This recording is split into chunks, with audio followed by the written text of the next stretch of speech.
नमस्कार, स्वागत है आपका वानखेड़े रिव्यू एंड एनालिसिस में। आज की फिल्म है तेलुगु एक्शन थ्रिलर वी, जो कि स्ट्रीम हो रही है अमेजॉन प्राइम पर 4 सितंबर 2020 से। और इस फिल्म को लेकर आप बिल्कुल भी कंफ्यूज ना हो 2006 की हॉलीवुड वाचोस्की की वी फॉर वेंडेटा से, जो कि एक्चुअली वेंडेटा दोनों में कॉमन है, इस तेलुगु में भी और उसमें भी, लेकिन बाकी कोई भी कॉमनलिटी नहीं है। इसको डायरेक्ट किया है इंद्रदंती मोहना कृष्णा ने, और ये वहां के बड़े स्टार, तेलुगु के बड़े स्टार नानी की 25वीं फिल्म है। इस डायरेक्टर के साथ उनकी तीसरी फिल्म है। इससे पहले इन्होंने अष्टचम्मा और जेंटलमैन नाम की 2 एंटरटेनिंग फिल्में की थी, और इस फिल्म से भी ज्यादा उम्मीद है क्योंकि दोनों बड़ी फिल्में थी, हिट फिल्में थी। और इस फिल्म में भी एक्सपेक्टेशंस इसलिए हाई है क्योंकि इसके बजट बड़े हैं, इसके लोकेशन स्काउटिंग बड़ी है, इसकी स्टारकास्ट बड़ी है, और इसमें चूंकि जोड़ी ने ऑलरेडी सक्सेसफुल फिल्में दी है, तो उसमें वो सारा मसाला है जो कि एक टिपिकल तेलुगु मसाला पॉट बॉयलर में होता है। एक्चुअली ये देखा जाए तो बड़े स्क्रीन की फिल्म है जहां पर लोग सीटियां बजा सके, पैसे फेंक सके, लेकिन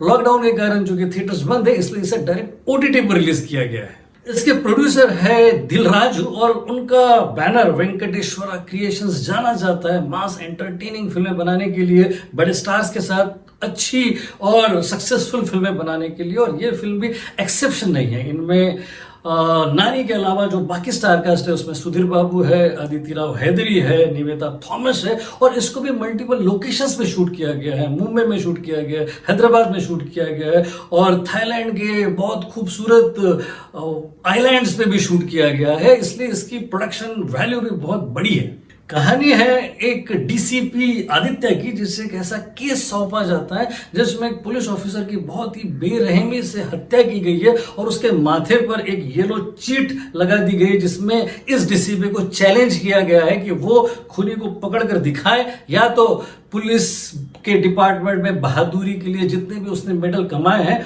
उनको वो सरेंडर कर दे।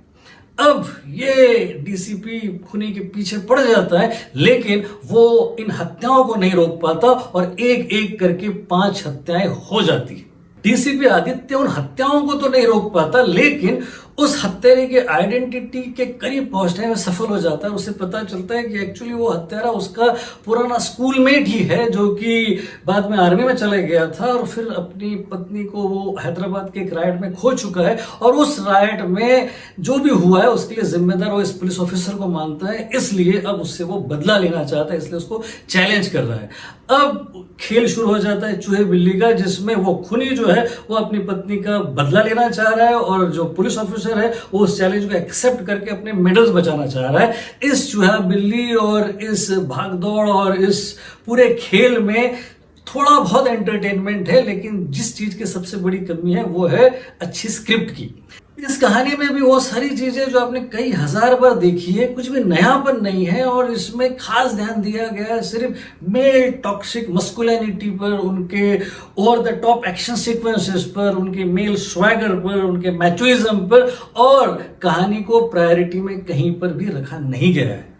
फिल्म के पहले 15 मिनट में ही डीसीपी आदित्य अपना शर्ट निकाल के सलमान खान स्टाइल में दंगाइयों की पिटाई कर देता है, और अपने 6 पैक्स एब्स आपको दिखा देता है। उसके अलावा फिर जो किलर यानी कि विलेन का कैरेक्टराइजेशन है वो तो एक अलग ही लेवल पे है। वो बेहद दरिंदगी से गला काट कर और मुंह में लावा डालकर खून कर रहा है, लेकिन उसका चलने फिरने का अंदाज स्लो मोशन में, फिर उसका सिगरेट पीने का अंदाज, फिर उसको ऑरेंज गोली खाने का अंदाज, और फिर पीछे देखकर गोली मारने का अंदाज इस तरीके से ग्लोरीफाई किया गया है जैसे कि वो बहुत ही पॉजिटिव और कमाल का कैरेक्टर हो। वो ऐसा कैरेक्टर दिखाया गया है जैसे कि उसके कारण ही मानव जाति पर कोई बहुत बड़ा हो रहा हो। वो बड़ा ही स्टेज कैरेक्टर है, जो कि हीरोइन को स्टॉक कर रहा है, और उसे बाद में उसे शादी भी कर लेता है। हीरोइन भी हरास नहीं हो रही है, बल्कि उसके प्यार में पड़ रही है। ये टिपिकल जो साउथ इंडियन मेंटालिटी है, जहां पे टॉक्सिक मस्कुलिनिटी और फिर ये over the top action sequences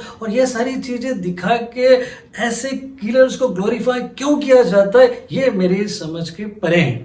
नहीं बढ़ावा देना चाहिए हमने ऐसे कैरेक्टर्स को जो कि गलत है और जिनका लाइन ऑफ थॉट और एक्शन ही गलत है। हम भले ही क्रिएटिव लिबर्टी की बात कर ले या सस्पेंशन ऑफ बिलीफ की बात कर ले, लेकिन उसकी एक मर्यादा है।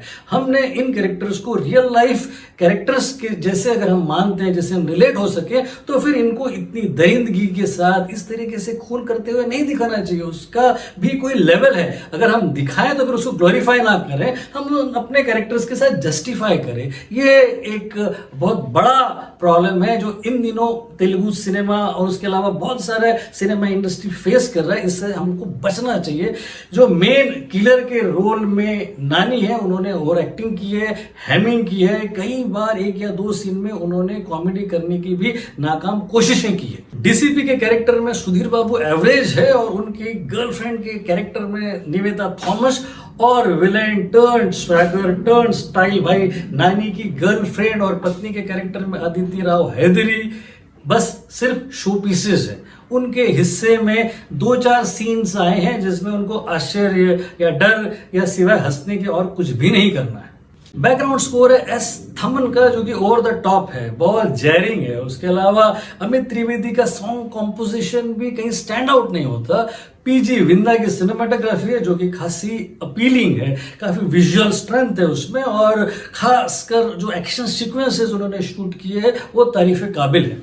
मार्थंड के वेंकटेश है एडिटर, जिनका काम क्रिस्प है, कॉम्पिटिटिव है और सेटिस्फैक्ट्री है। जो अनसेटिस्फैक्ट्री है वो है स्क्रिप्ट, जो कि बहुत ही लचर है, फिर ओवर स्टाइलाइजेशन, उसके अलावा फिर क्रिमिनल्स का ग्लोरिफिकेशन, उसके अलावा वो फीमेल की स्टॉकिंग, और उसके अलावा वो ऐसे फाइट के सीक्वेंस जिसमें आप विलेन को मारते हो तो वो दीवार तोड़कर एंटी ग्रेविटेशनल फोर्स से ऊपर भी चला जाता है और नीचे भी चला आता है। मतलब बड़ा अजीब सा है और ये सब चीजें हम कई हजार सालों से देख रहे हैं। इसमें एक सीन है जिसमें विलेन हीरो को छूकर निकलता है और भागकर उनसे बच जाता है, और उसके बाद फोन करके हीरो को बोलता है कि आज तो मैं पकड़ा ही जाता, अच्छा हो गया मैं भाग गया, मुझे अब ये सिगरेट पीनी बंद करनी पड़ेगी। ऑडियंस का यह कहना है कि ऐसी घिसी पीटी कहानियों पर अगर आप फिल्में बनाओगे तो हमको ऐसी फिल्में देखनी बंद करनी पड़ेगी। Grow up guys, 2.5 stars.